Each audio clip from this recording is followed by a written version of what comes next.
فرمایا صوفی وہ بارگاہ رسالت میں ہے, لیکن جب کوئی مشکل وقت آ جائے تو آپ فرماتے تھے ہم مولا علی کے غلام ہیں. کیا کہنے. تو الحمدللہ بیلیوں نے بڑا ساتھ دیا, اور ابھی بھی کوئی بھی معاملہ ہو تو ہم وہ جس طرح بابا جی فرماتے تھے رسول اللہ سے وفا اتنی کر کے جائیں کہ قبر میں جب فرشتے پوچھیں کہ بتاؤ ان کے بارے میں تم کیا کہتے تھے, تو ہماری زبانیں بند ہوں, حضور خود ہی فرما دیں چھوڑ دو. کیا کہنے. یہی تھا کہ رسول اللہ ہمیں دیکھ رہے ہیں, انشاءاللہ وہ ہم مالک تگڑے ہوں تے کان نہیں لگ سکتے. حضرت صاحب کا کوئی ادارہ بھی تھا حضور, جس طرح آپ نے بتایا کہ انہوں نے پڑھایا بہت زیادہ علماء کو, حضرت صاحب نے کوئی ادارہ بھی قائم کیا تھا؟ حضرت صاحب رحمۃ اللہ تعالیٰ نے اپنی ظاہری حیات پاک میں مسجد کے اندر ہی علماء کو پڑھایا, کیونکہ وصال کے بعد وہ معاملہ جس طرح میں نے آپ کو کہا ہے. ابھی ہم نے الحمدللہ ترمذی شریف کا درس بھی آسان عالیہ پہ شروع کیا ہے, الحمدللہ بھی ربیع النور شریف کے بعد ہمارا پورا پروگرام ہے کہ ایک باقاعدہ ادارہ بھی وہ شروع کیا جائے. انشاءاللہ وہ اب ہم کریں گے, آغاز کریں گے. ناظرین آپ نے ہمارے مہمان حضرت قبلہ پیر محمد عمر نقشبندی صاحب آستانہ عالیہ گنج عنایت سرکار کے آپ سجادہ نشین ہیں.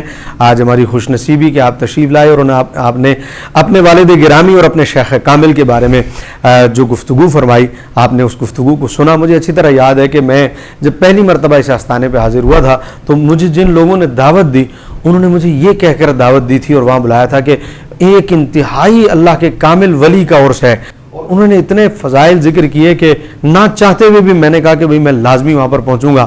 میں وہاں پر پہنچا اور بطور نقش بندی چونکہ میں نے وہاں پر پہنچ کر دیکھا تو مجھے ایک روحانیت جو ایک نقش بندی ہونے کے ناطے مجھے وہاں پر محسوس ہوئی, تو مجھے اس سے یہ واضح طور پر معلوم اور محسوس ہوا کہ یہاں پر اس مزار میں جو ہستی موجود ہے وہ ایک اللہ کے کامل ولی ہیں.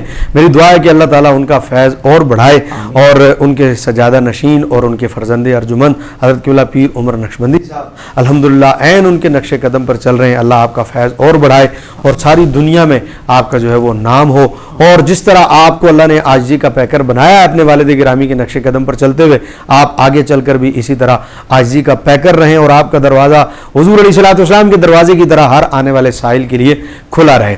اپنے میزبان خضر الاسلام کو دیجیے اجازت, پھر ملیں گے اگلے پروگرام میں.